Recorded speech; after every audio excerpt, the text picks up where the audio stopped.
If you like the video, make sure to like, subscribe, and comment for more videos like this. What are some paranormal or haunting horror stories that still freak you out to this day? My experience was life-changing. We lived in the woods in Alabama, and there was a huge amount of dirt trucks hauling dirt day and night. We would take the long walk back there to see what was going on and notice they dug up a cave. Strange stuff started happening. We'd started to notice weird symbols drawn in the dirt by my house. Our kids would be afraid to play outside, saying they saw black things with green eyes. Our dogs didn't want to leave the house anymore, and we'd hear stuff tumbling around under the house. One night we checked it out, and I swear I saw what looked like a tree person, the best way to describe it, and it was throwing rocks at me. I heard my husband across the street in the tree line and followed his voice, telling me to come here, so I did. I was almost in the pitch black before I heard him yelling at me, asking what I was doing back at our house. I ran home. Many other things, but they then began filling the cave back up with dirt and left after 3 months of accomplishing nothing, I guess. Strange stuff. Y'all be safe out there. About 2 or 3 years ago, I awoke in the middle of the night for no reason. About 10 seconds after I woke up, I heard the sound of my toilet flushing, and I thought to myself, that my dad must have woke me up going to the bathroom, and I saw a huge white light come from the bathroom. At first I thought it was a phone light, but I knew it wasn't because it was way too bright. To be clear, I couldn't see inside the bathroom, I could only see the reflection of the light on the wall, and when I was trying to figure out what was causing that light, an at least 6-foot humanoid figure walked out of my bathroom, glowing and everything. I know whatever it was couldn't have been a human because its head was cylinder-shaped and it was really fat, looking almost like 600 pounds, and the obvious fact that it was glowing. I rubbed my eyes, thinking I was dreaming, but it was still there. Then I sat up a little, and it seemed to have not noticed me and continued to walk down my steps. I never saw it again. What creeps me out is that it didn't creep me out. I was mostly confused or amazed by what I was looking at. I felt like this thing wouldn't harm me even if it had noticed that I saw it.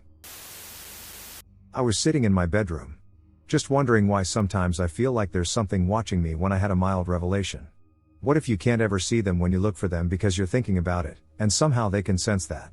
Cue up 2 hours later, when I completely randomly shot a look at my bedroom door. I only saw a hand with 3 fingers, not a hand missing 2 fingers, but a hand with 3 large fingers, sliding quickly away from my doorframe.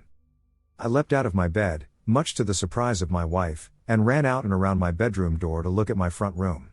It was a 1-bedroom apartment, so nowhere else to look. There was nothing. For several seconds, my eyes darted looking for something, anything that could be anywhere, and nothing. Until I was about to turn back to the bedroom, I noticed my glider rocker slowly rocking slower and slower as if it had recently been nudged or pushed by something. I still get ducking goosebumps thinking about that shit. And honestly, I haven't tried looking randomly to catch anything ever again. Back when I was a little kiddo, I used to hang around this tree all the time. One day, as I made my way to the house, my sister stopped me and asked why I was spending so much time playing alone in the tree. I told her I was playing with my friends. When she asked me to describe them, I told her they were little heads hanging off of the tree like fruits. She was unsurprisingly shocked but waved it off as another of my childhood imaginations. I had a reputation for being a ghost child. Years later, a family friend, who bragged he had a third eye, comes to visit, and he leaves the house with my cousins. The whole group is loud, and everyone is just having a good time, until they walked close to the same tree I played in. Suddenly, the new guy becomes dead silent, stares at the tree for some time, and then hushes my cousins. After they were a fair distance away from the tree, the new guy says to go home pronto, draw salt lines outside the door, and stay home for the rest of the night. He said it was because they angered the aswangs, Philippine demon. Whatever happened to that tree? I heard the neighborhood rallied to cut it down after locals claimed it was causing all sorts of bad shit. I don't really remember much from the incident since I was around 4 when this happened. All I remember was that I used to do a contest with my cousins on whoever could water the tree the longest. My childhood home was haunted AF, with every floor having unique energy, a century-old home that was many things before us. I have stories for days, but I'll give you one since outsiders saw it too. The shadow people, as we called them, were very well known on the 2nd floor to the family. It's a family-occupied double, and I lived on that floor at the time. You could see clearly from one end of the house to the other. We would watch TV and could see one of the shadow people walking between rooms. Never scary. Just happened, and we'd all be like, well, they got bored and moved. However, my bedroom had a shadow man that used to stay in the corner. Scared me so bad at first. I'd refuse to sleep in the dark or face the corner and pull the blankets clear over my head to fall asleep. I thought, if I can't see it, it can't hurt me. Library kid here. So naturally I needed research. Learned about residuals and started to think he wasn't a big deal. I decided I would put my small 13 TV with built-in VCR atop my tall chest of drawers in his corner and see what would happen. A few nights later, I'm sleepy and see him. Same corner, just staring. Months later. My boyfriend slept over. Teenagers. And all of a sudden I get a wake-up jab and him saying, there's a man in the corner staring at me. With genuine fear. So I tell him, it's just the shadow man. He won't bother you, and I go back to sleep. Next few sleepovers with my girlfriends. They all see him. Each one. It eventually becomes a game to see if he'll show. No doubt shadow people are real. But there was also an attic spirit or two, a few energies on the first floor, and definitely a basement demon that made no one enter after dark. Laundry had to wait.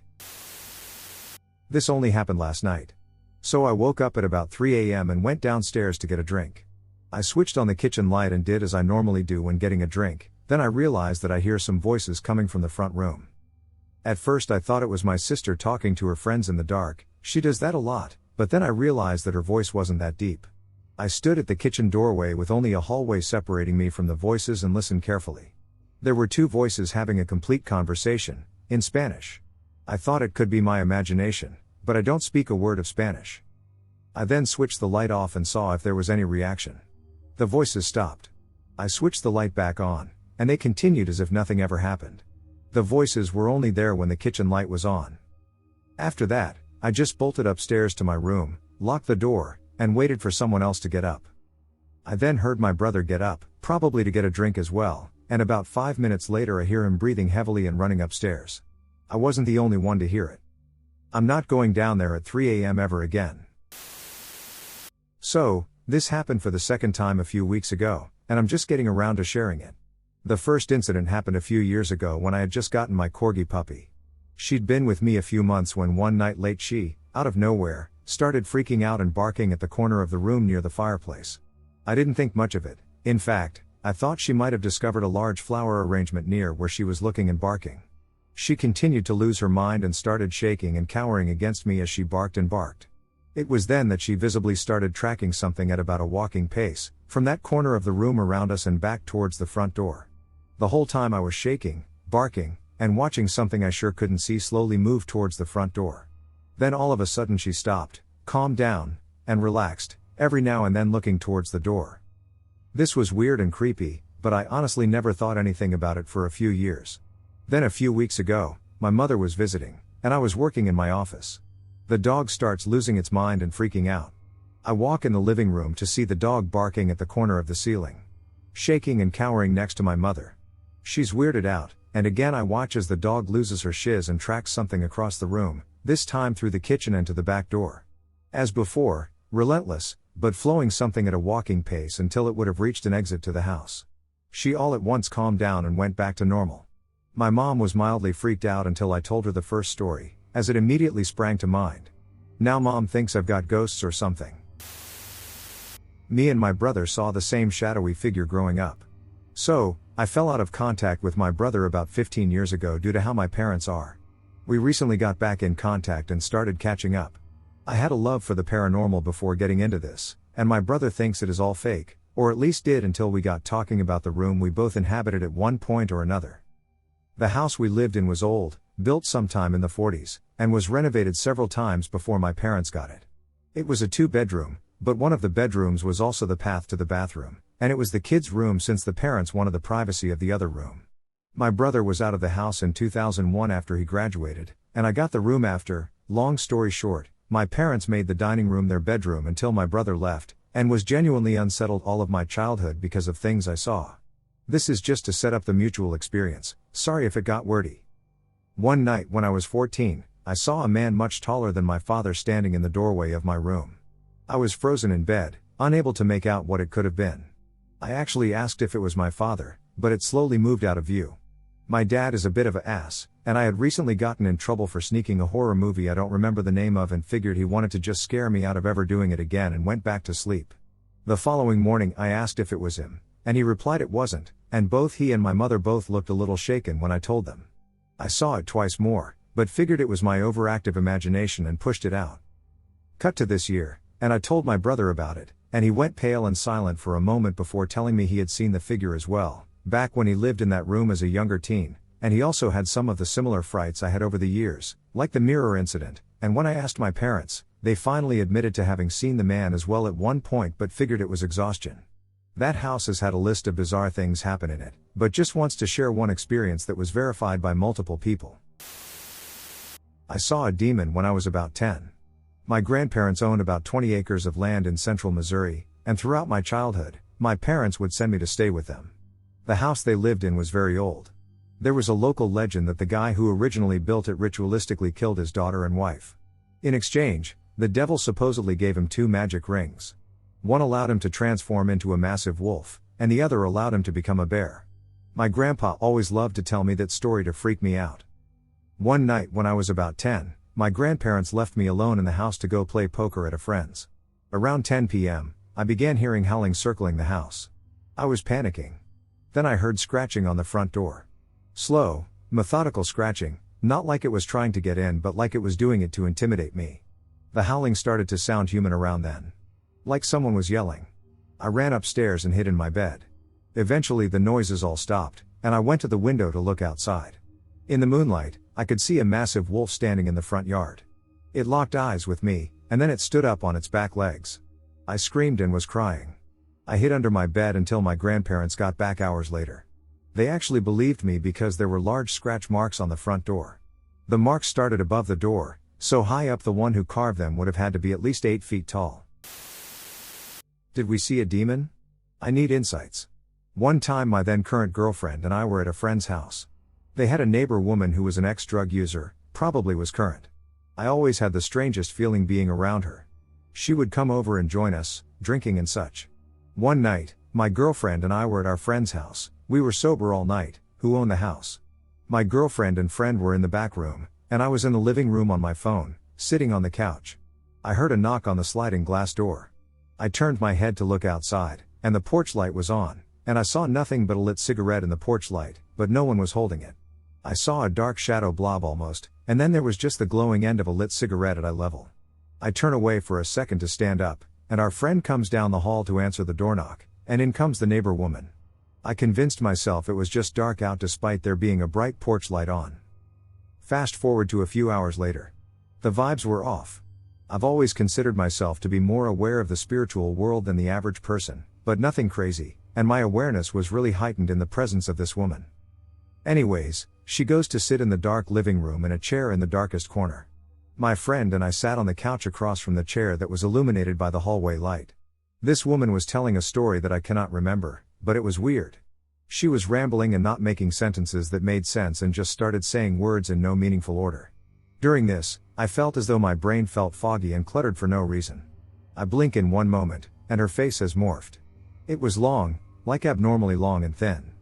Pointy chin, dark eyes, and I couldn't see much of a mouth, but it was darker than the rest of the face. Keep in mind the face was not clear. It's like when you're in pitch black and your eyes adjust and can see the outlines of objects in a room, except it wasn't that dark in the room. Her face was morphed, and her voice sounded different. She stopped talking. She looked bigger than she was before in the sense that a shadow appeared around where her body was, and I felt on edge, but I had this overwhelming sense of feeling like I needed to protect my girlfriend by being mentally strong. I know this doesn't make sense, but it was a feeling that I cannot explain. I maintained my composure all while feeling like maybe I was crazy for seeing and feeling what I was experiencing, and I didn't know if my girlfriend was seeing what I was seeing. The woman maintained this form, but then our friend came from the hallway, and we turned our attention to her, and she turned on the light, and everything was normal. The woman looked like she did normally. We left shortly after that because within 10 my girlfriend said she felt nauseous and lightheaded. We got in the car, and she asked if I saw anything weird, and she proceeded to explain exactly everything I saw. She also told me that at one point when I went to the bathroom right before we both sat in the living room on the couch, the woman was telling her she needed to separate from me that night. That I was no good, and she needed to send me home and stay with our friend. I loved my girlfriend more than anything and had no bad bone or intention in my body with her. We both felt it was strange that this random woman we saw morph was trying to separate us. We went to breakfast the next day, and both were thinking that we may have had a supernatural experience with a potential demon. We went to her apartment and saged the living crap out of it and then never spoke of it again. I guess I want to know if anyone else has had something like this happen. Anyone in touch with the paranormal know what this could have been?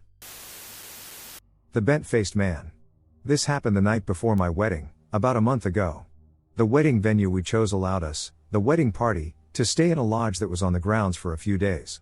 The venue was tucked back in the woods in the middle of Amish country, rural Midwest. The night before the wedding, I experienced what I thought was sleep paralysis. I was just dozing off when I thought I felt my fiancé get into the bed next to me. I turned to face him and opened my eyes. It wasn't my boyfriend. It was a man with a swollen jaw and a bent face. He didn't have any facial features, other than shadowy smears where eyes might have been. He was staring down at me. Staring like he was studying me. Like he was curious about me. I tried to get up but couldn't move. I didn't try to scream, I'm not sure why. Then he was gone. Up until tonight, I thought it was sleep paralysis. But it just hit me. I rolled over. I rolled over and looked up at him. It wasn't until I tried to leave that I wasn't able to move. Demonic entity in the house. About 10 years ago, I lived in a haunted house in Australia. It was a real creepy old place, and from the start, shit was weird. Started off with the AC turning off and on and blasting freezing air in winter, but only when we left the house. Had a hallway that went behind our lounge room, and every time someone would walk down it, the TV went to snow. So one night we're sitting there watching television, just the two of us, then all of a sudden we hear running footsteps run down the hallway toward us, the TV goes to snow, and then when we expect to see someone come blasting around the corner. Nothing. We could still hear the running footsteps as they came right up to where I was sitting on the couch, and then it stopped. I was shaken. This house had a bathroom about 3 meters from the bedroom, and one night I woke up suddenly to the sound of running water. I tried to wake my boyfriend at the time, but he was dead asleep. I got up to have a peek around the corner, and I could see the bathroom sink on full blast. My blood ran cold, and I felt my stomach drop. I ran back to bed and hid like I was 5. This type of thing was happening constantly, to the point where I suggested putting up cameras in the house, but my boyfriend refused as he was very scared of what we would capture. One night we both fell asleep in the lounge room, and I was woken up, but a thud to my left, my boyfriend was to my right. I immediately opened my eyes and looked left when I saw nothing. I then looked right to see if he was still there, and when I looked at his face, he had his eyes wide open, glaring at me with his mouth open like he was about to scream but was frozen. That was terrifying. He remembers nothing of this. We had a kitten come to stay with us for a while, and one day we left it in the house to go out, and when we got home, we couldn't find it anywhere until we heard its meowing coming from inside a locked room with absolutely no way it could have gotten in. This thing was physical with me also. I was watching TV by myself when I heard it run into the lounge room. This time it didn't stop. It ran to the back of me and ripped my ponytail down ways, forcing my head to jolt back. I was frightened. I just started crying in disbelief. I had instances where I would be walking through the house and could hear it walking behind me, even taking a couple of steps after I had stopped just to creep closer to me. I'm sure more happened in this house, but this is all I can remember, and to this day, the experience from that house still terrifies me. This happened about 20 years ago. My mom and grandma told me this story. My mom was pregnant with one of my elder sisters, or maybe just got birth to one of them. It doesn't really matter, but she was very weak at that time and could barely do stuff on her own. Basically, she called her mom, so my grandma, to help her clean their flat. Dad was typically working all day. So my grandma got to work and started cleaning the flat of my parents, even though she was very mentally stressed herself. Recently her 2 other kids in teenage years, so my uncle and aunt, had been fighting like never before, raising hands on each other and all that, but it was really, really bad. One even bruised the other really bad till they threw up. So at that time, home was really chaos for my grandma. Obviously, my grandpa was also working all day, every day. My grandma is an extreme perfectionist when it comes to cleaning, so she really cleans every bit of the home. She comes to an end when she wants to brush off dust from the wall clock in the living room. As she removes the clock from the wall, a tiny, tiny sphere of aluminum foil falls from the backside. She was surprised by it and thought it strange but just threw it away. She returned to cleaning, but couldn't stop thinking about what that was and why it was up there. She got curious and took it out of the bin. And she threw it back again. It went like this for a few times, but she eventually picked it out again and decided to open the aluminum foil sphere. She found all kinds of stuff there, all fitting into this tiny sphere. Nails, human nails, hair, some writings on some type of skin/leather, in Arabic, I think, and even quicksilver. As she opened it, the quicksilver shattered and spread all over the table. She says there was nearly no way to collect it all again, but she still somehow managed to collect it. She was shocked and knew in what direction that was going, but who put that up there, and why, and what should she do with it? She called her mom to ask what to do with it. She had told her to flush it down the toilet. Apparently it's better to burn it though. Time goes by, and my grandma notices that my uncle and aunt aren't having these outrageous fights anymore. Yeah, siblings fighting is normal, but she thinks that this event is somehow linked to the little sphere she found. But who did it? So time went by, and one day a relative from my dad's side somehow, don't know how it came to that, confessed that they did that.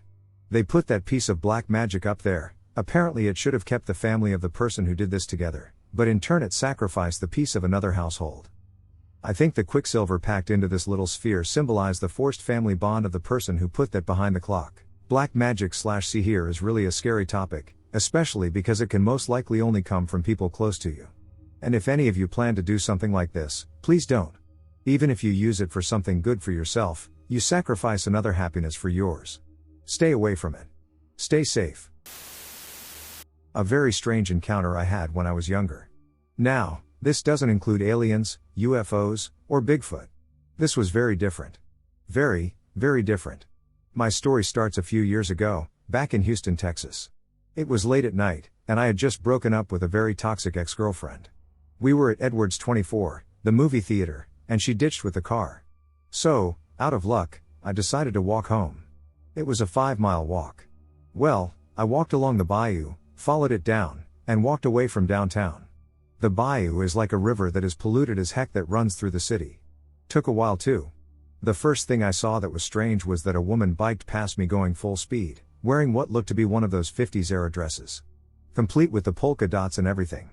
That was strange, but I continued.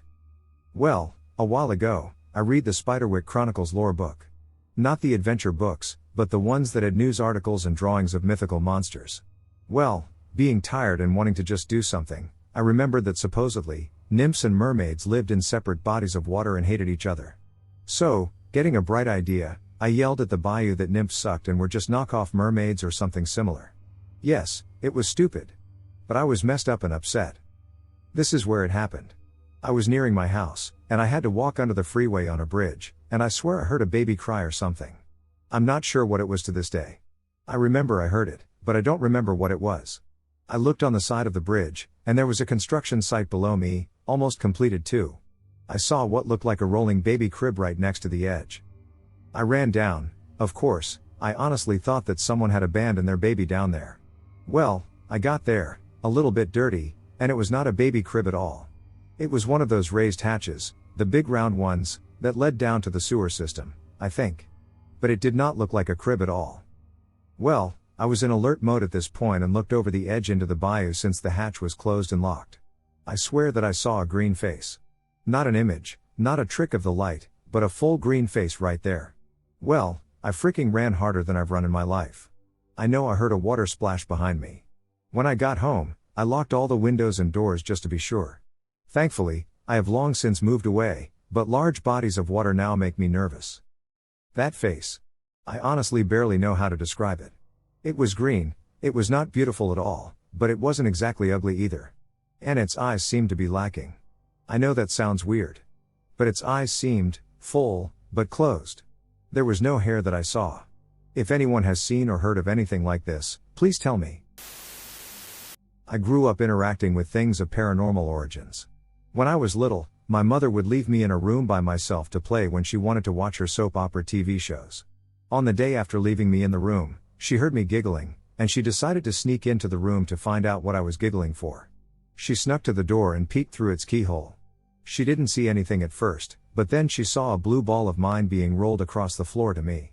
She thought nothing of it until she saw the ball stop mid-roll to me and completely change direction, like someone had kicked it full force to the side of the room. She didn't do anything and kept watching me.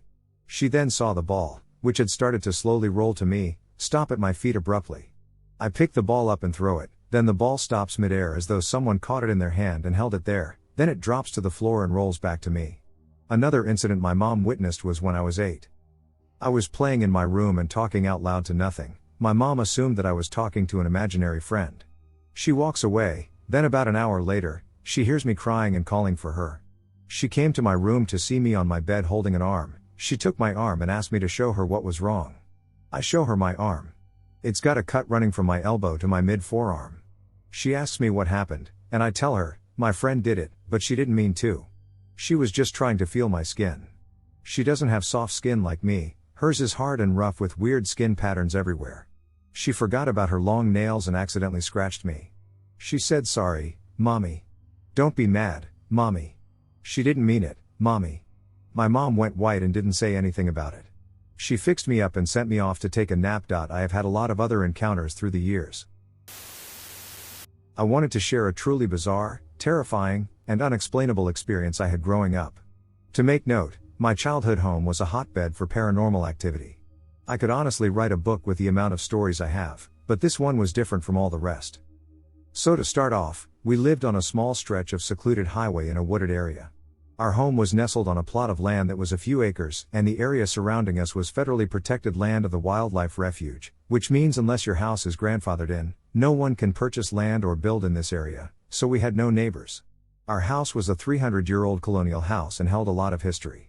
There was knowledge of Native Americans once residing there and a lot of war stories with the Civil and Revolutionary War happening on that land. There was definitely a heavy negative energy in that house and property. You always felt like you were being watched from every angle of the woods, and so many people who visited would become uneasy immediately and state their discomfort and need to leave. My family and I have countless stories we experienced individually or with one another. This particular experience was shared between myself and two brothers, so like many nights after dinner, my dad would tell me or one of my brothers to go out back and feed the dog. This was a scary task because it would be pitch black and our dog would be near the tree line of woods, which for some reason that section of woods would give all of us an uneasy feeling anytime we go near it, and it didn't matter the time of day, it always was creepy, but being at night was definitely terrifying. So no matter which one of us was told to go out and feed the dog, we would never leave a man behind and would always go out in a trio because we knew better than that because we wouldn't want to be left to go alone when it came our turn. On this particular night, I was approximately 11 years old, while my brother was 10.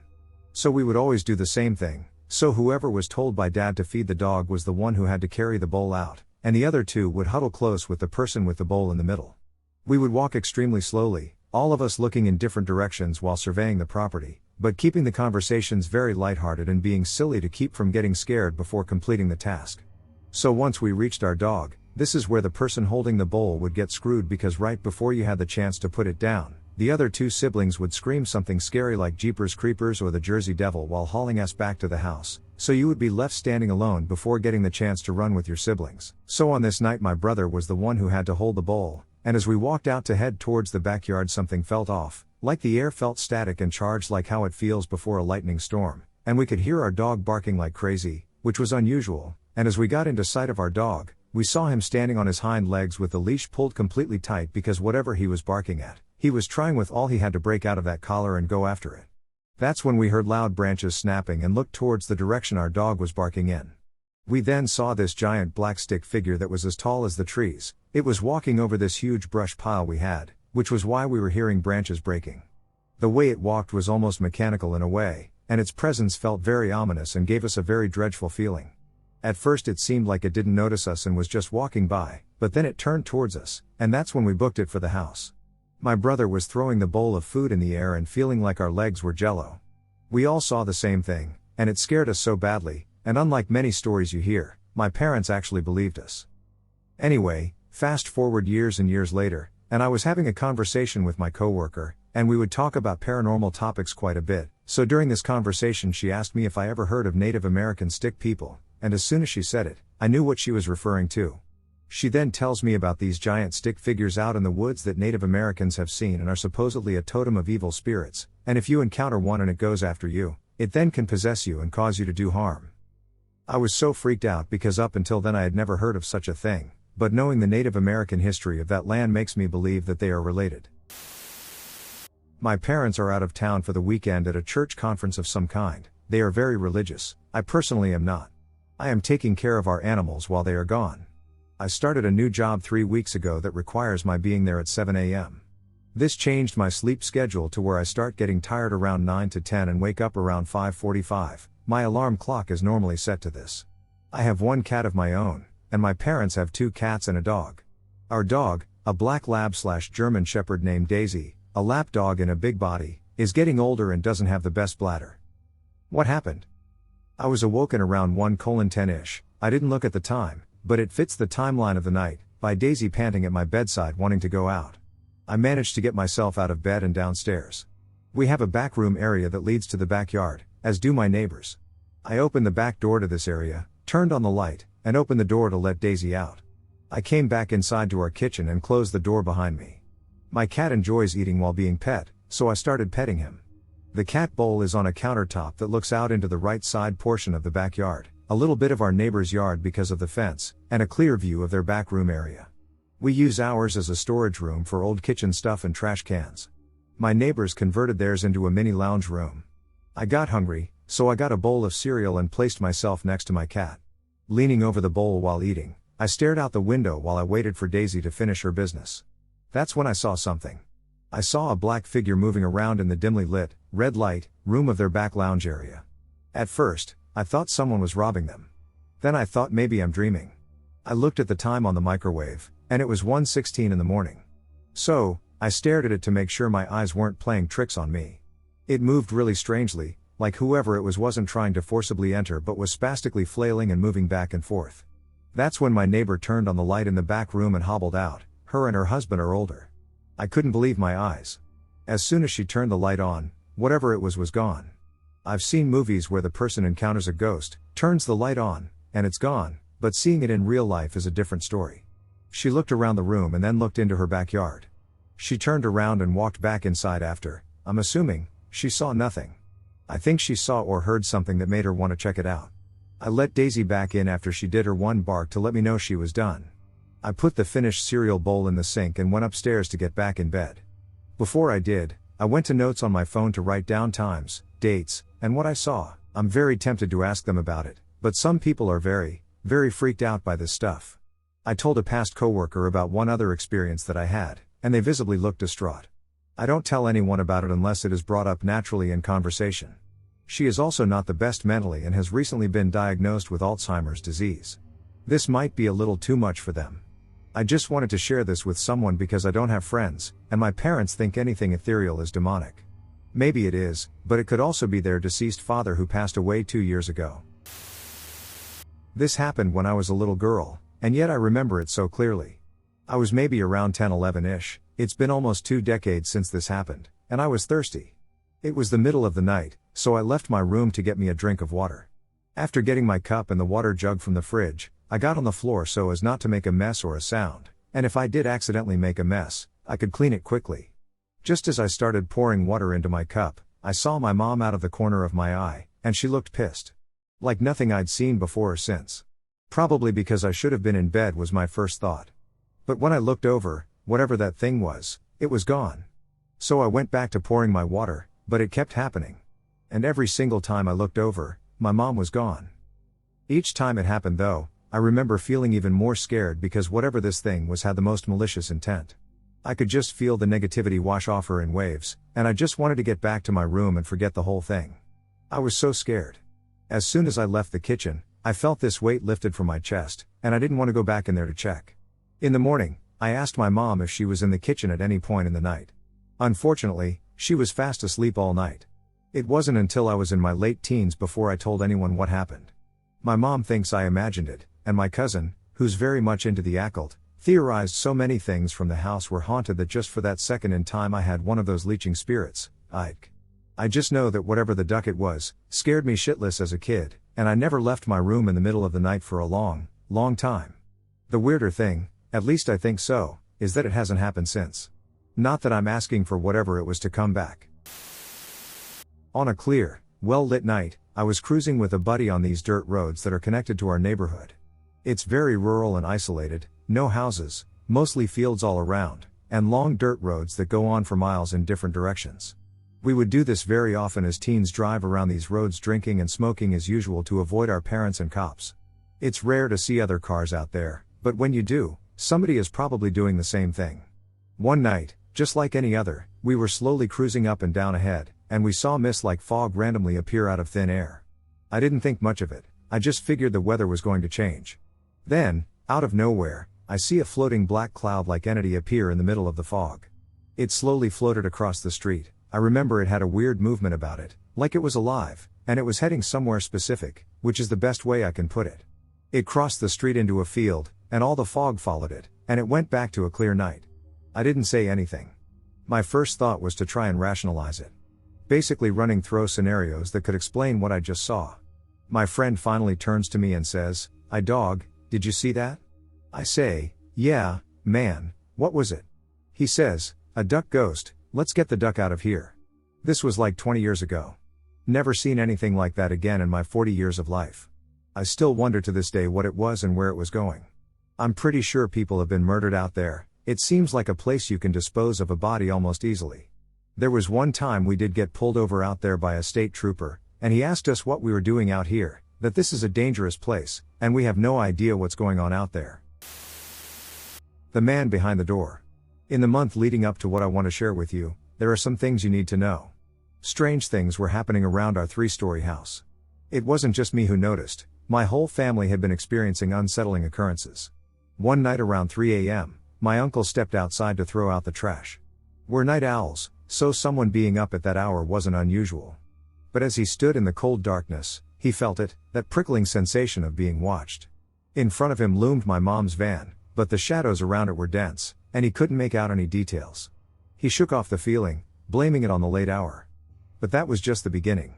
Not long after, my mom started finding things out of place in her car, objects that had been moved or gone missing. Once, she found a beer bottle she knew didn't belong there. She had always kept her car unlocked, trusting that the neighborhood was safe. But after that, she started locking it, just in case.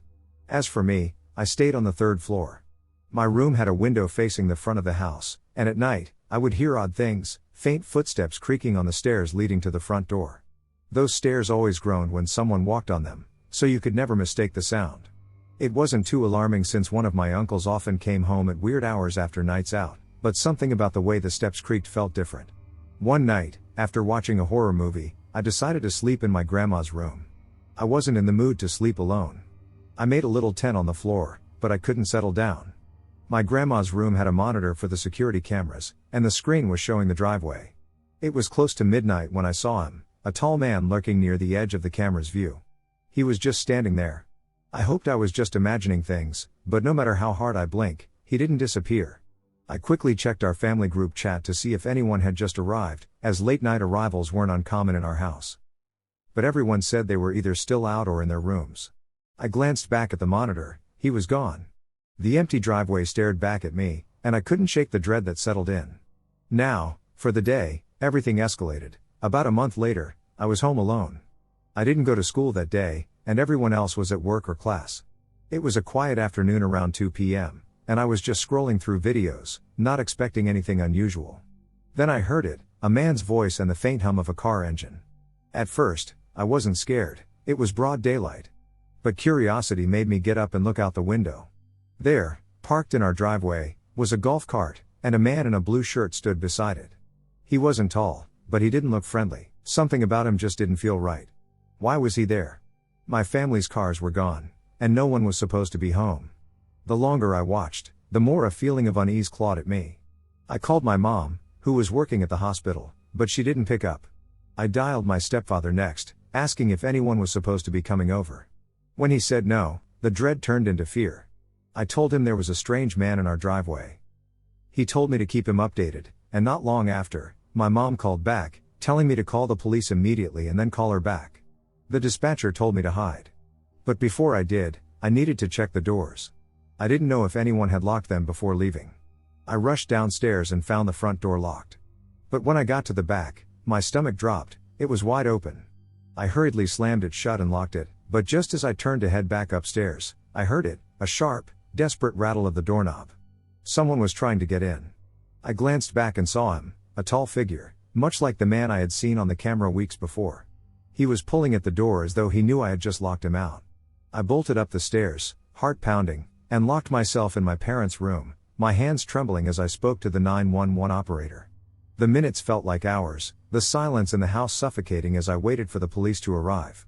When they finally came, they searched the house and the property but found no one. No sign of the man in the blue shirt or the tall man at the back door. It was as if they had never been there at all. The police reviewed the footage, but it didn't show anything conclusive, no clear images, no answers. Just shadows where they shouldn't be. To this day, I have so many questions. Who were those men? Were they working together, or was it just a horrible coincidence? The lack of answers haunts me. Since then, my family and I always double-check the locks on our doors and cars.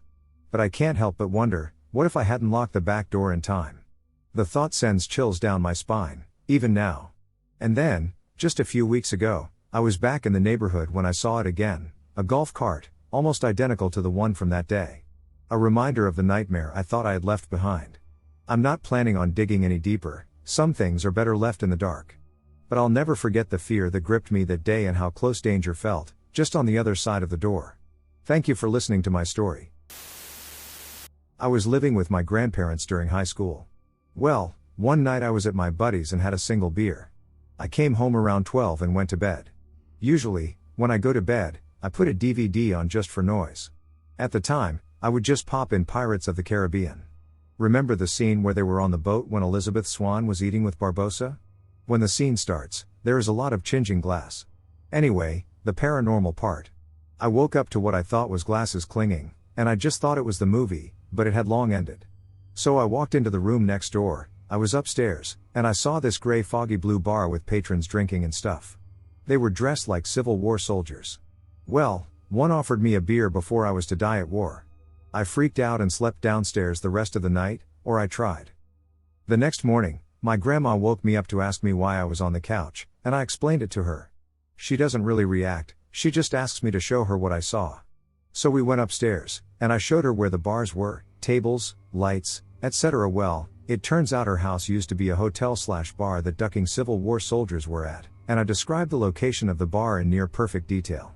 It still gives me shivers, and I wonder what would happen if I accepted that drink. Alright, here's another one I have.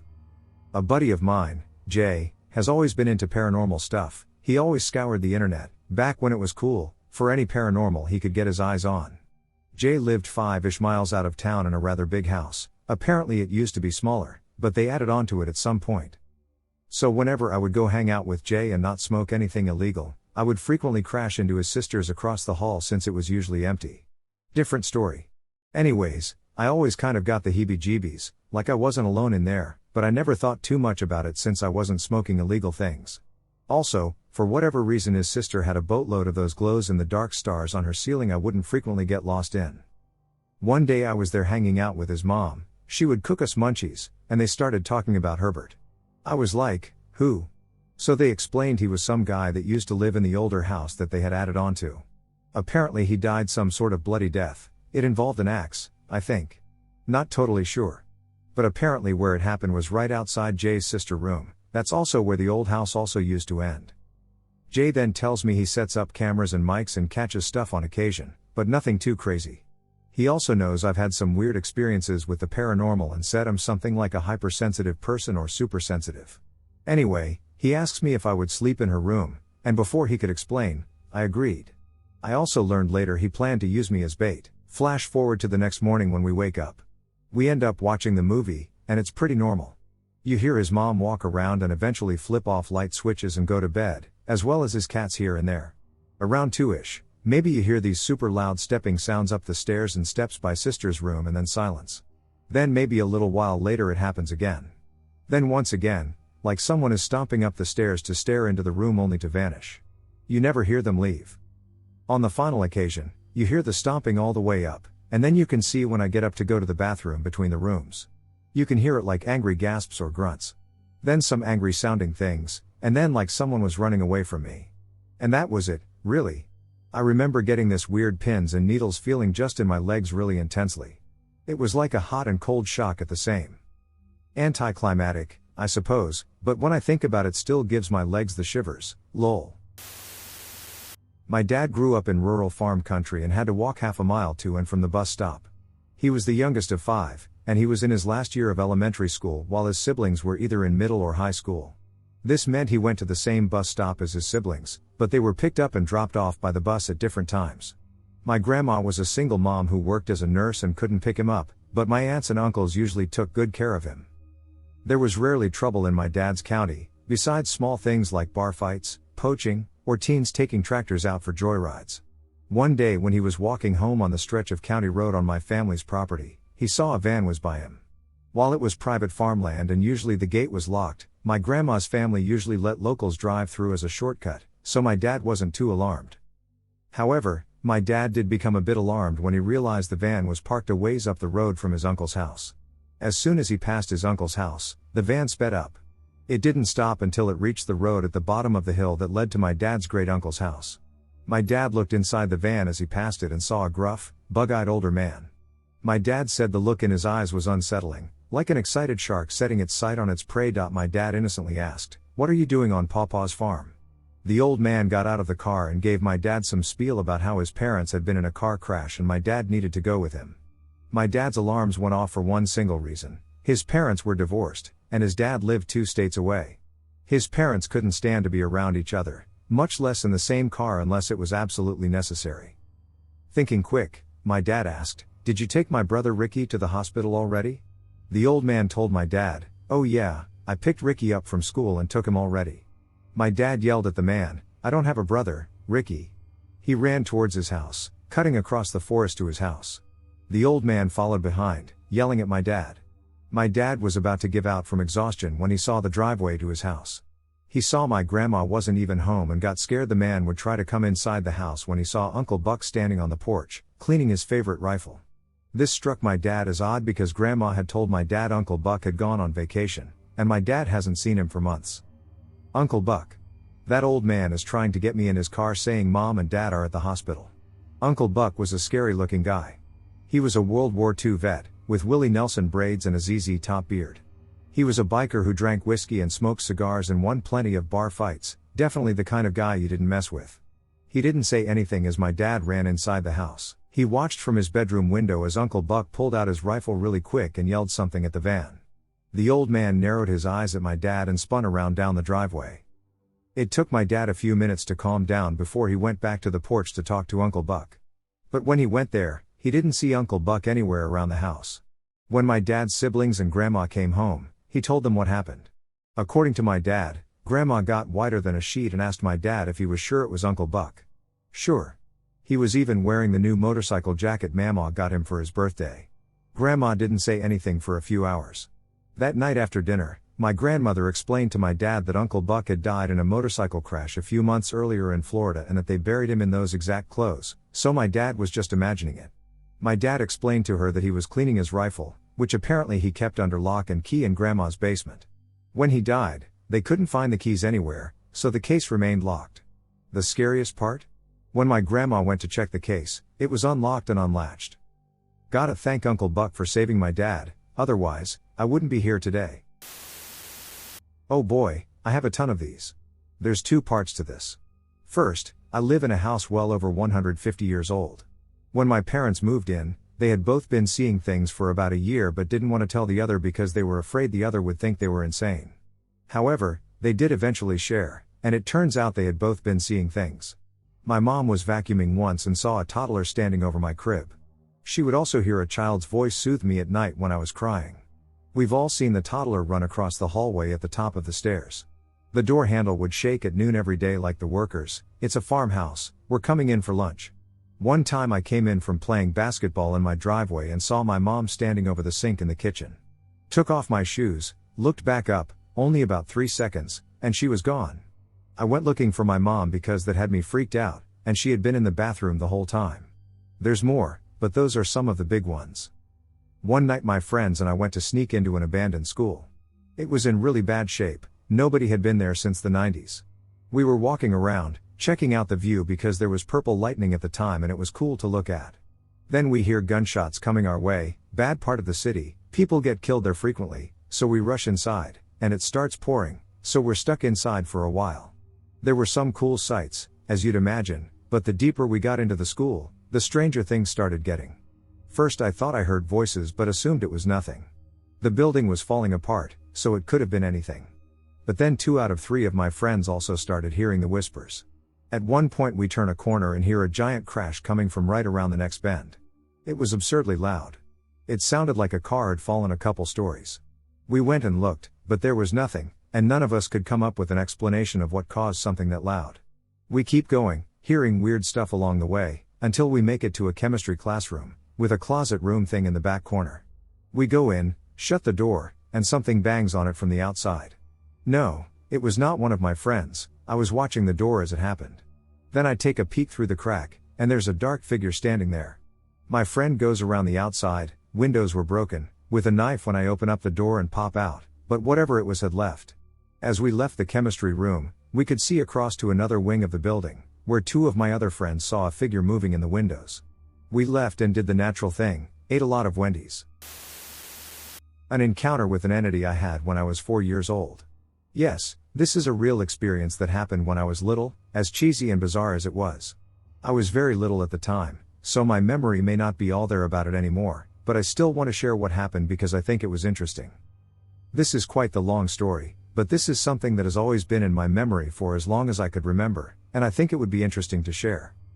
I remember when I was 4 years old, my aunt came to visit my house after her trip to the hospital. Now my mother claimed to be able to see supernatural and ghosts, as have I, and the first thing she said when my aunt came to sit down was, "Who's the old man?" Despite there only being me, her, and my mother.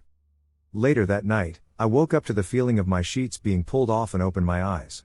I had a chair my mother would sit on to read me stories before I fell asleep, and at the time I was scared of the dark still, so I had a nightlight, and at the chair there was a shadow of a male figure sitting on the chair in a hunched position, his chin resting on a palm of his hand, and I just stared ahead. I couldn't tell if it was at me or something else. I couldn't move, I was too scared to see what would happen if I did. The shadow kept moving its head around, glancing at everything in the room, and whenever it seemed to look at me, I forced my eyes shut and tried to seem as asleep as I could.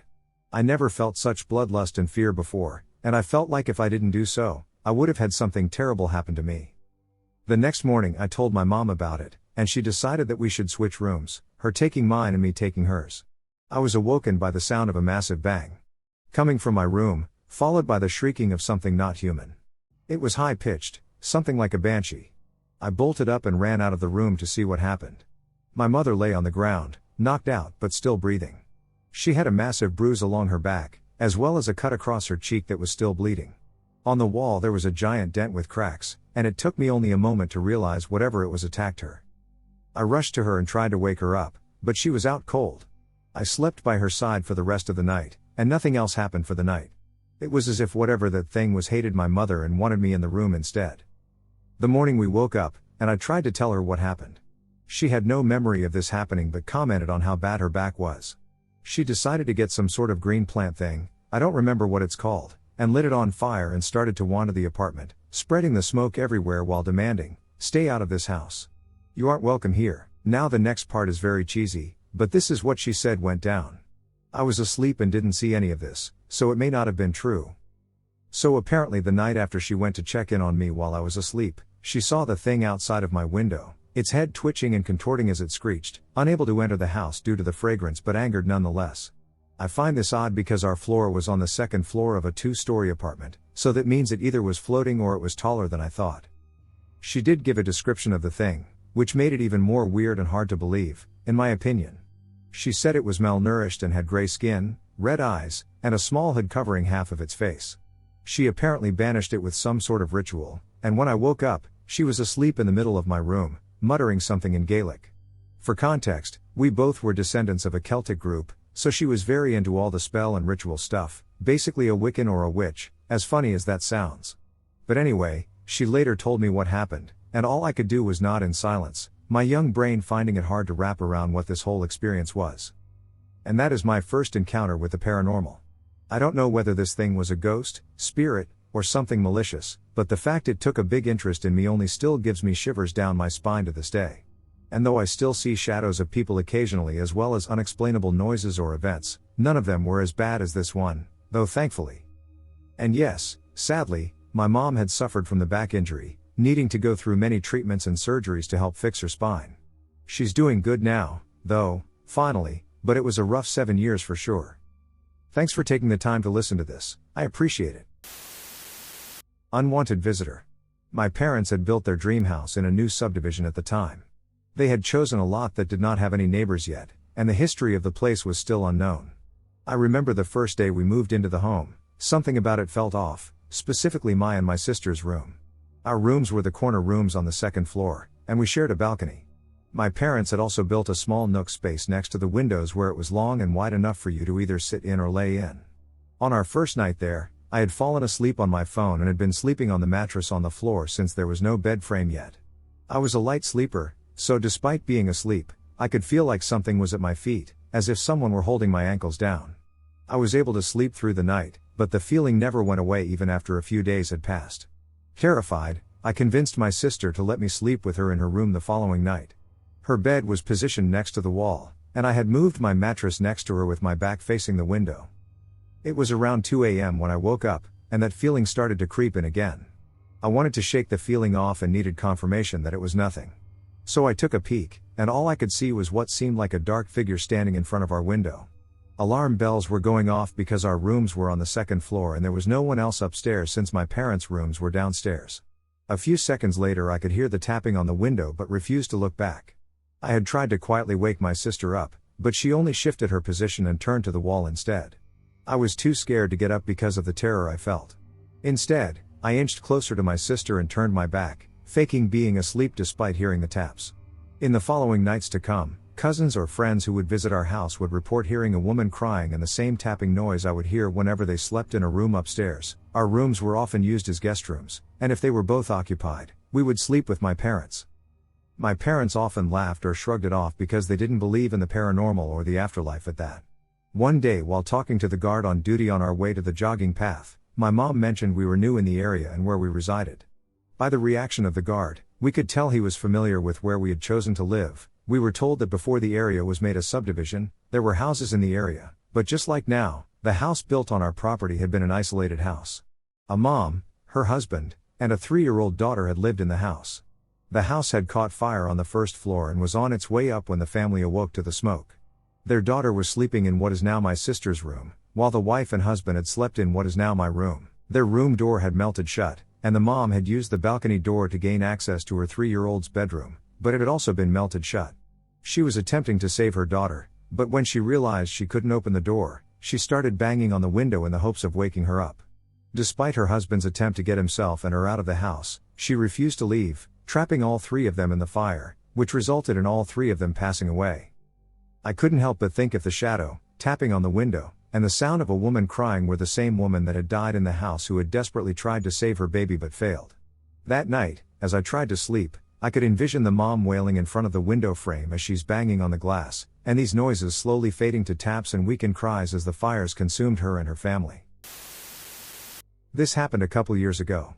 At the time, I was having trouble sleeping on a particularly hot summer night, and I kept tossing and turning and going in and out of consciousness. I did all the typical tricks to try and cool myself down with nothing working. Finally, I got into a somewhat comfortable position and began dozing off. All of a sudden, I was woken by a noise. I wasn't sure what it was, so I turned to look up directly at my ceiling. And that's where I saw it. Some dark entity was crawling on my roof. And just as I looked at it, this thing's head did a 180 to look directly at me. Without even waiting, I grabbed my pillow and blanket and walked to my living room, making sure to close the door behind me. I laid her on the couch and turned the fan on.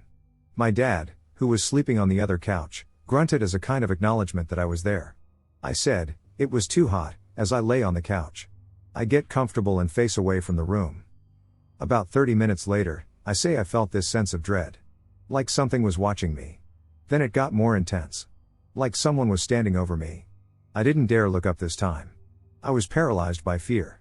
Then, I felt something tugging at my blanket. Now I'm not sure it was my own body weight holding the blanket down as I tried to pull it, but I swear it felt like something was trying to take the blanket off me.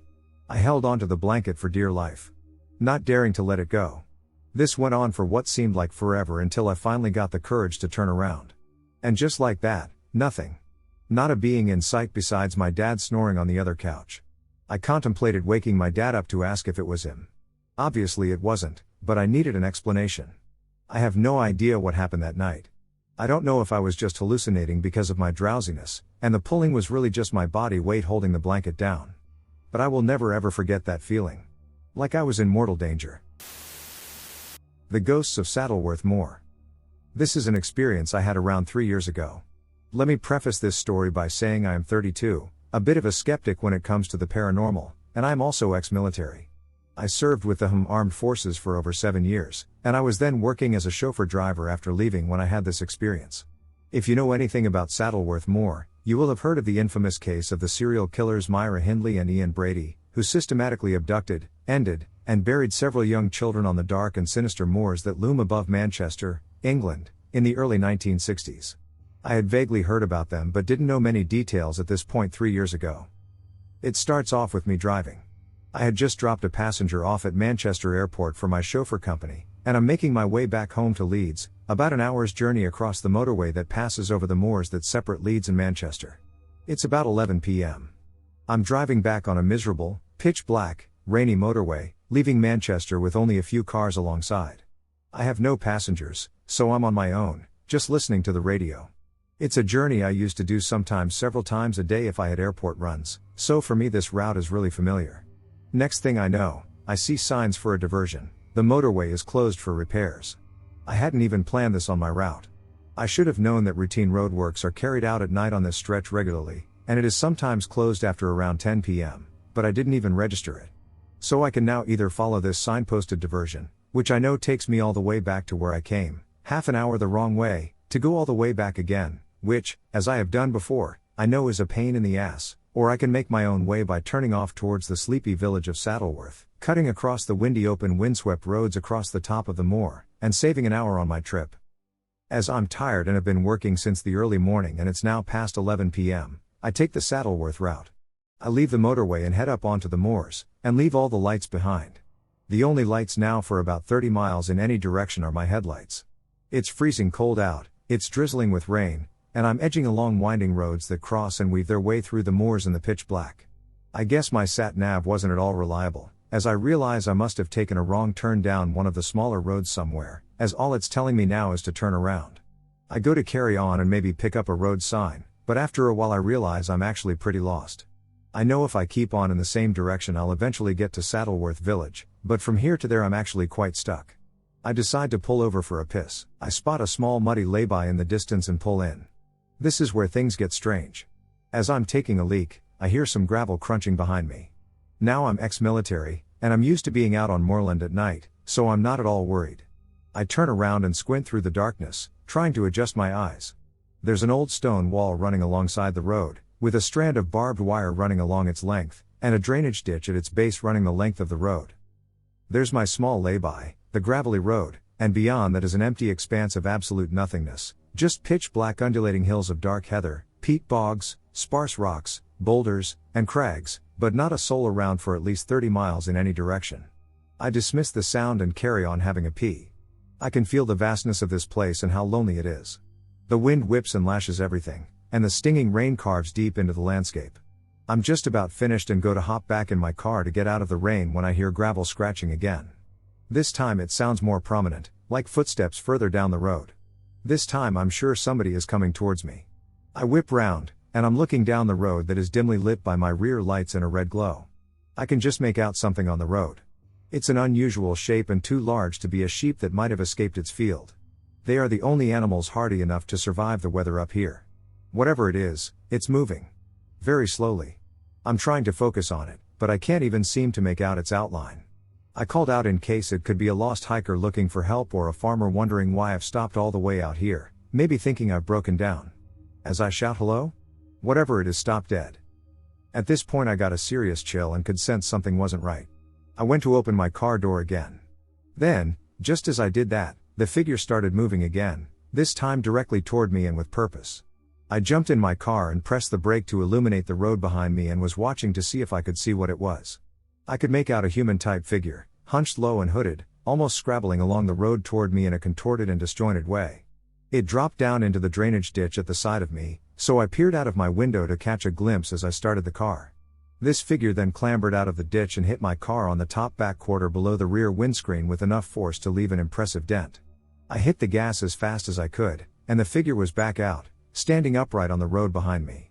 I couldn't see a face, but whatever it was, It was human, hooded in a raincoat or long coat, was disjointed and disfigured, and was fixated and staring at me through my rear view until I rounded a bend. I immediately called my boss, reported the event, and logged my exact location on the tracker fitted to my car and contacted police. Where I pulled in was the exact location of where the bodies of several children were found buried in shallow graves just beyond that wall in a peat bog. One known child has never been found despite extensive searches for over 40 years, and many other missing children from that time are presumed to have been ended and buried up on that dark moor. I am unsure if whatever this was could have been related to these incidents, but police claim simply that Saddleworth Moor is a dark and foreboding place, and numerous unexplainable events have happened up there for years, from ghost sightings to paranormal events, sightings of lost children, bones, and even old weathered children's clothing turning up, reigniting searches for the bodies of the missing children again to no avail. They said to simply stay away from Saddleworth at night, especially, and even in the daytime it can be a very oppressive and sinister feeling place. The weight of those murdered hangs in the air constantly. I have vowed never to return. Paranormal encounter. Writing this for my mother. I was sharing a room with my daughters, 1 and 6, at my in-laws' house. I was in my early 20s. The in-laws lived in broken down single wide in the Bitterroot Mountains in the northwest, where we are used to ghost stories being common. For some reason one night I woke up out of a heavy sleep with the sensation of somebody holding their hand over my mouth and nose, pushing my head back into the pillow. I was unable to breathe or move, basically sleep paralysis, while I was watching 3 dark figures that might be man-shaped but more blob than anything. They creeped closer to me as they laughed, mocked, and taunted me with phrases like, "What? Can't hear you?" And "Oh no, she can't talk." One of the blobs was creeping towards my 6-month-old daughter Bassinet, which terrified me.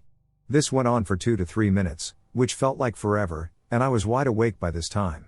Then suddenly, I was able to shout "Jesus Christ." And they all disappeared, and I could breathe again. That's all that happened, and I'm not sure what to make of it still. It could have something to do with their daughter's burial site on the property, but again, I don't know. The strange case of the haunted bungalow. Another experience I remember an ex-colleague of mine telling me about is probably the eeriest story I know. Unfortunately I know no details other than what this guy, for the story I'll call him Aaron, relayed to me, and I no longer work with Aaron, so I'll just be telling it as I remember him telling me it. Years ago, Aaron rented a semi-detached bungalow. He rented alone and only lived there briefly. He never said how long, but judging by his experience, I'd have been out like a shot too. The renting situation for a start was sketchy. He said he only ever paid in cash, and they came to his house every month to collect rent.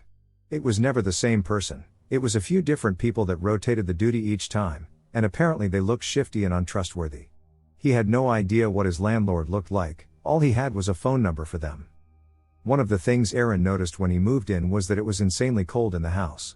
He said no matter what he did, how long he had the heating on, what time of year it was always freezing. It didn't take long for strange things to start happening. Aaron would see movement in his peripheral vision all the time. He had a hallway as you walked into the house, there was no door leading from the living room into the hallway, and his sofa indirectly faced the door. He'd always see someone walk past the door. So vividly that he had to get up and look to see if someone had somehow got into the house. He'd see this figure walk past all the time in different parts of the house. Never linger or stay still, just as if someone were walking past. Aaron described a terrible feeling of dread in the house that intensified and eased up at different times of day. The timings weren't consistent, but he'd mentioned that you just feel an overwhelming sense of dread for no reason multiple times a day. He'd bring friends around, and they'd mention it. He even brought girls back from nights out, and they'd say there's something not right about his house. On one occasion, one woman refused to stay the night because she felt so uneasy. He even said once it was so intense he had to call his friend to come and pick him up in the middle of the night because he couldn't stay in the house. He even ran out of the house holding his clothes and got dressed at the bottom of the driveway in the snow and pitch black darkness because he couldn't wait to leave. He used to receive mail for a man who didn't live there. He contacted the landlord, and they said it was the previous tenant, and they didn't know where he'd gone. He just left one day without telling anyone he was going, and they didn't have a forwarding address for him. It got even stranger when a member of this previous tenant's family turned up at Aaron's door, asking where he was.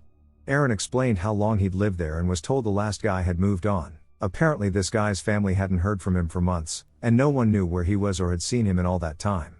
The 2 scariest things happened towards the end of his tenancy there. The first thing was when Aaron accidentally forgot to withdraw his rent money, ready to give it to the goon who was going to collect it. The landlord would always text him, saying someone would be along that day to collect rent. It wasn't always the same day but roughly the same 2/3 day period each month. On this particular occasion, the goon showed up, and Aaron said, "Sorry, mate, I completely forgot to withdraw it, can I give you it tomorrow instead?" He'd tried ringing the landlord, but apparently his landlord was notorious for not answering his phone. The goon threatened him with, "Make sure you do, or you'll end up like the last one who lived here." Aaron didn't know what to make of that, but it sure sounded ominous. It all came to a head when he was speaking to his neighbor, whose bungalow joined on to his. Aaron had mentioned this guy who had basically vanished and asked his neighbor what he was like. He said he was a fairly quiet guy who kept himself to himself but would say hello if he saw you. He didn't know what had happened to him, he just stopped seeing him, and before long he saw the goons the landlord would send removing a load of furniture. Then he saw Aaron moving in and assumed the guy had gone. This meant that the previous tenant must have left without taking any of his possessions.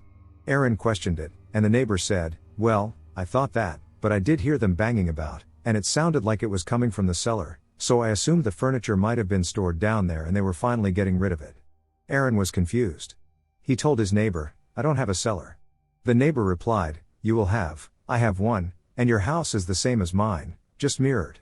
He didn't make a big thing of it during the conversation, but Aaron definitely found it weird that he didn't know about a cellar. The neighbor told Aaron where his cellar door was kept, but Aaron said he was pretty sure there was nothing in that area of the house. Aaron went back in the house after the conversation with his neighbor and decided to look for anywhere there could be a cellar. He went to the place where his neighbor said his was and found it was where the fridge was. The floor in the kitchen was linoleum, so Aaron managed to move the fridge and roll back the lino. Lo and behold, there was a trap door in the floorboards. It was at this point all the weirdness of the house flashed before his eyes and all clicked into place in his brain. He had no evidence for any of his conclusion, but the explanation he gave fits. The landlord probably hadn't been getting his rent, judging by what the goon said to Aaron that time, he forgot his. The landlord was certainly a sketchy guy, maybe even criminal, with how he always got paid in cash and all his goons were scary looking. Aaron thinks the landlord got his guys to threaten the old tenant, probably went too far, and ended up killing him. They then put his body down the cellar and covered the hatch, not telling the next tenant about the cellar. The man's ghost was still haunting the house, maybe trying to tell someone his body was still there. Aaron contemplated opening the hatch, but he couldn't bring himself to do it. He recovered the hatch, put the fridge back, and immediately started making arrangements to leave. He moved out not long after, trying not to rouse suspicion from his landlord, and never did anything about it because he was too afraid of the consequences if he did. I just hope the conclusion he came to wasn't true. This didn't happen to me, but to my cousin, who is now 21 years old. Just to get this out of the way, this happened in Ohio. They have an old house with a basement, and none of the names in this story are their real names. Anthony, who was 5, had an imaginary friend named Joseph. My Aunt Mary, who was babysitting Anthony, was washing dishes because Anthony's parents went to the store, and Mary was pregnant, tired, and didn't want to go with Anthony's parents. While Mary was washing the dishes, Anthony came up to her and said, "Joseph told me to go in the basement with the lights off and to you."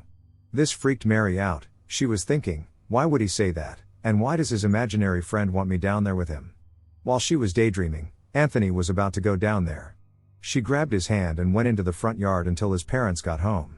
When they did get back, Mary told them everything. At first they thought she was joking until they told Anthony. Later on, Mary got a call from Anthony's parents. They said, "We looked up information about the house." And what they said sent chills down Mary's bones. Anthony's imaginary friend was alive until he accidentally hung himself while playing with the ceiling fan. Anthony remembers the incident, and 2 years later they moved out of the house. I used to live in a haunted house. For context, I was 22, my girlfriend, Lisa, at the time was 33, and her daughter, Cameron, was 5 at the time. We had been together for a bit and decided to look for a house together. I had started raising Cameron as my own and wanted to do it properly and give her a home again with 2 parents. We started looking for houses with no luck when we came across a 3-bedroom house in an upscale neighborhood. Being only used to living in bad parts of town, I figured there was no way we could afford it or be approved with my bad credit. We called the realtor, and they explained they just lowered the price of rent recently to try to find a renter due to the house being vacant for so long. We jumped at the opportunity. Before I begin, I want to explain the layout of the home. The front door led to a small room, which used to be a big porch, which was converted into a small room. The door from there led to the living room. To the left was a spacious kitchen and a door to the master bedroom with a bathroom. That room was previously a garage at some point, and it had a door leading to the side of the house next to the driveway. An open doorway in the living led to the hallway, which had a room on opposite sides and a hallway bathroom. My mother-in-law moved in with us when we found a home to help with bills and to assist each other as well. So about a week after moving in, everyone was gone, and I was in our room.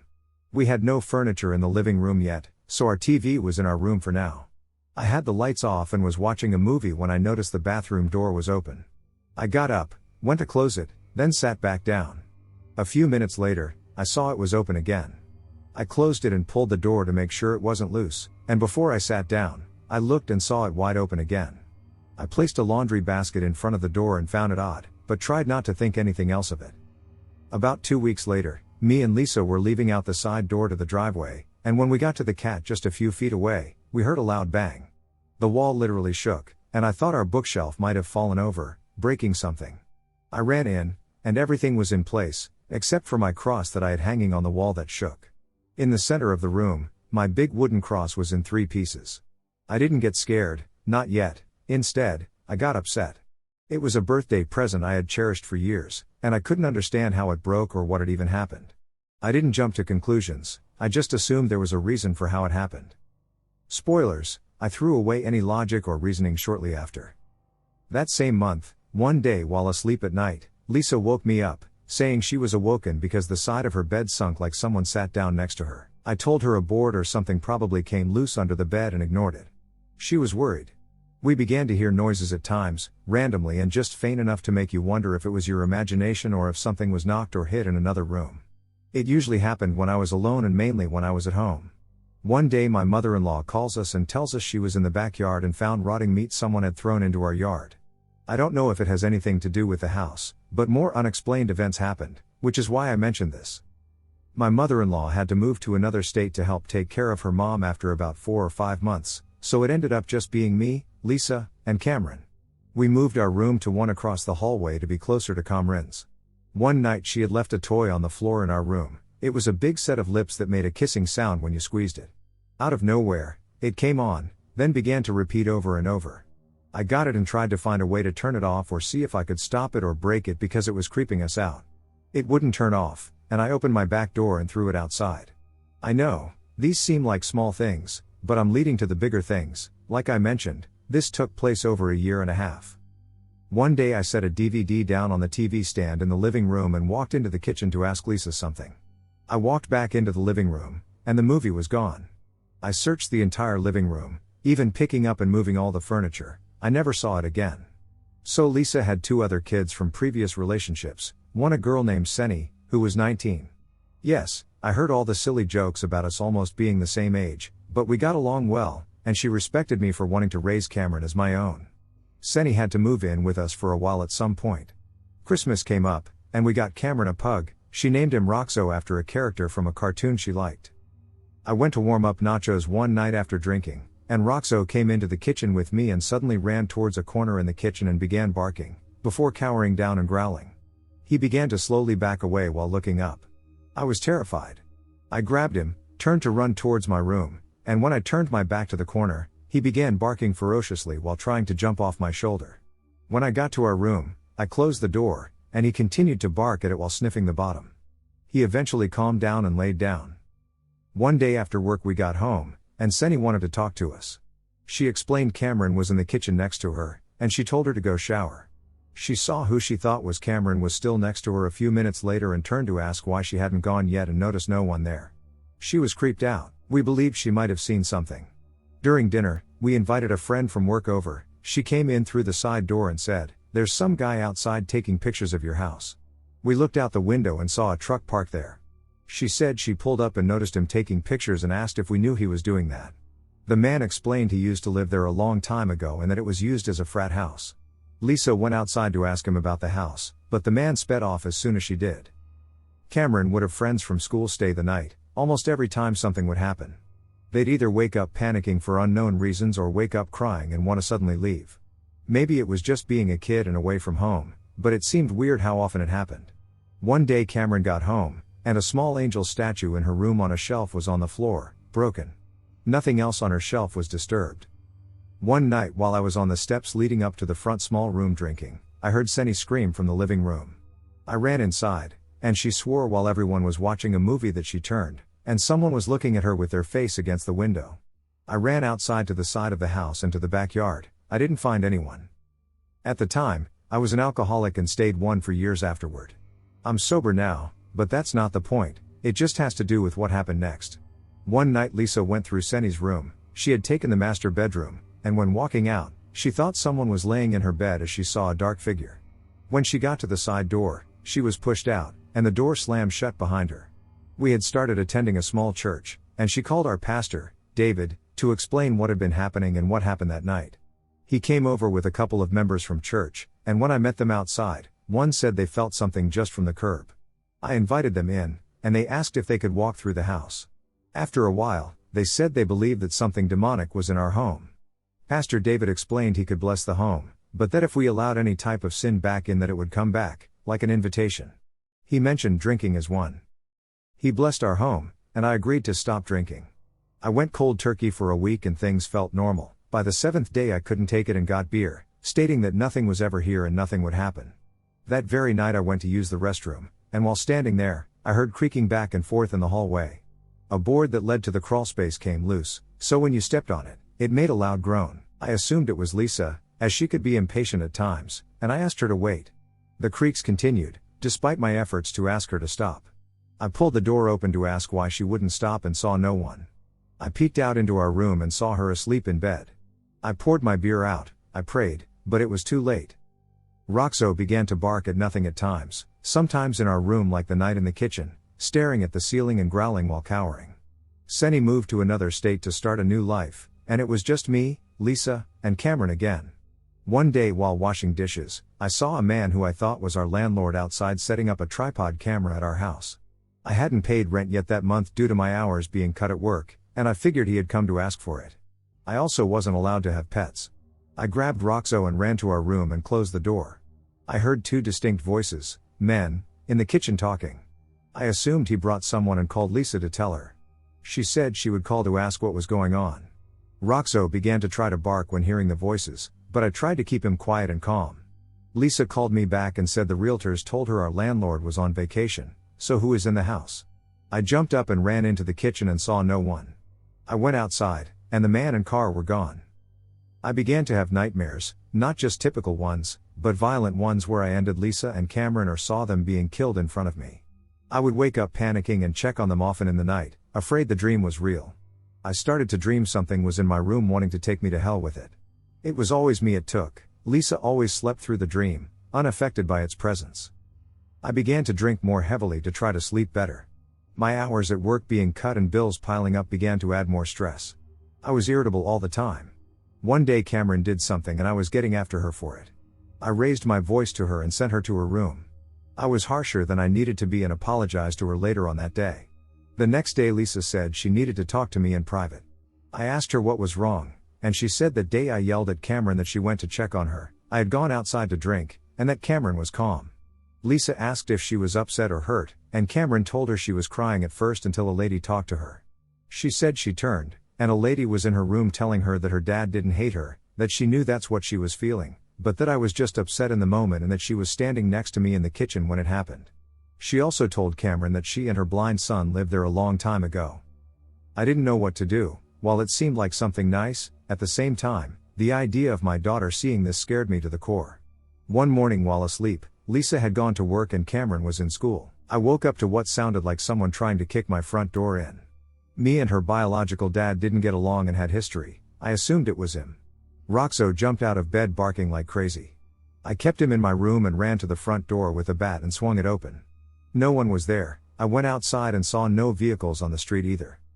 Me and Lisa argued often. It had always been a rocky relationship, but eventually turned toxic, and we decided to part ways. The problem was our belongings were still in the house, and we had no help on most days to pack or move anything, so I started going on my mornings off to pack up things. The electricity and water were shut off already, so I opened the curtains to get light in the house. I was sitting down in the living room eating something I picked up first when I heard creaking in the hallway. I got up and began to call friends, asking if anyone could come help. My cousin said he could come by, but not until he got off work around 6 in the afternoon. I began to pack what I could in the kitchen. I had a Tin Man doll from the Wizard of Oz that my aunt had given me years ago. It was about 12 inches tall, and I kept it in a corner on a bakery rack. While packing, for some reason it gave me an uneasy feeling facing me.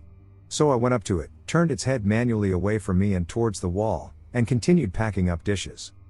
It began to get dark. I found a flashlight and tried to continue, but then heard noises in the house. Small and faint, but still there. I waited outside for my cousin and left as soon as he got there. I went back the next day with my younger brother, and while finishing the kitchen, we heard a bang from the master bedroom. We checked it out, saw nothing, then heard a loud noise from my bedroom. We went in there, saw nothing, then went back to the kitchen. I was grabbing things from the kitchen island when I heard my brother say, "Wasn't its head facing the other way?" I looked up to where he was pointing and saw the Tin Man doll's head turned facing towards where we were sitting. My younger brother's nose suddenly started bleeding. We went outside for a minute, got his nose to stop, and agreed to work on Cameron's room in a hurry. We went in there with trash bags, throwing her clothes and shoes in there, and heard noises from random rooms. Loud and enough to get our attention. It began to become louder, and we left with just a few bags of things. A childhood friend of mine who's known by everyone as Cuddles said he and his girlfriend would go with me to get some of Cameron's belongings after work one night as I was afraid to go. We went in, and I started to unhook her Xbox when I heard Cuddles begin to say, "Is there anyone here? Make a noise." I turned and saw him recording audio on his phone. I asked what he was doing, and he told me he didn't believe in ghosts and that he wanted to hear or see something to believe it. I asked him to stop, but he continued. Later he sat down, played the recording, which was about 10 minutes long, and at one point we heard what sounded like a dog barking on the recording when he asked a question. I don't remember what it was, but the bark or animal noise was loud as if it were next to his phone when doing so. Cuddles' face lit up with excitement as he said he wanted to test it and began yelling, saying he didn't believe anything was here and to do something to make yourself known because he wasn't scared. I repeatedly told him to stop. We went to my bedroom to look for a paper Lisa needed, and as Cuddles continued to ask for a sign, he threw his phone on the bed, which we were using as a flashlight, and ran outside. I grabbed his phone and ran out with him, asking what happened. He told me while he was challenging whatever was there that something growled in a deep tone right into his ear. Cuddles was a difficult person to scare, and seeing him scared made me beg him not to say or challenge anything else and to just go in there with me to find the paper. He did, and we left. I went back another night trying to pack up more, as by now the landlord said he would change the locks soon and only allow us a certain time period to get our belongings out, and Cuddles was with me again. His girlfriend, as the time before, said she was staying outside because she was scared to go in. Cuddles again pulled his phone out and started asking if anyone was there. I used so many words I can't say here what was wrong with him. He said he had to have imagined the growl and that nothing had happened. He continued to record as I was telling him to stop, and after he said he wanted some proof something was there, the back of my shirt was pulled up from behind me, exposing part of my back, then let go. I panicked and began yelling at this point for him to stop. He agreed, although he didn't see anything happen to my shirt, he heard the fear in my voice. The last night I had access to the house, and I got Lisa, her brother Tony, Cuddles, and his girlfriend Vanessa to come help me get the remaining stuff out. At this point, it was mainly boxes in rooms and a couple of pieces of big furniture. We had flashlights to see as it was late after work, and I asked Tony to get boxes from the living room. I shined my light on the area in the corner to show where they were because he didn't have a light. Me and Vanessa went into my bedroom to grab some stuff when we heard Tony yell and a lot of commotion coming from the living room. I ran in there and shined the light but didn't see him where he was just standing. I turned, and he was across the living room on the floor, pulling at something on his neck, choking like he couldn't breathe. I went to help him grab it and pull it off over his head, and he got up and went outside, angry. He was spitting out blood, and his lip was swollen. I asked what had happened, and he said when he bent down to get a box that once we turned away with the light, it felt like someone punched him in the face, causing him to stumble backwards. When he hit the floor, something pulled on his neck, choking him, and that's when he began to yell for help. I went inside and found a foldable chair in the living room with a small green rope tied to a leg, sort of like a noose. I was there the evening before, and that chair wasn't there, nor was the rope. I hadn't seen either of them before. I told everyone to stay in a group with each room they went into from then on and to not separate. We did and only stayed for about an hour longer before finishing. I went back to drive by the house at times, telling friends what happened and would see someone new living there, but the house would always be vacant again shortly after when I drove by again. I wonder if something happened to anyone else who lived there afterwards, or maybe caused them to move out so soon. Sometimes I want to know what was wrong with this house, but then again, I'm just glad I'm far away from it now.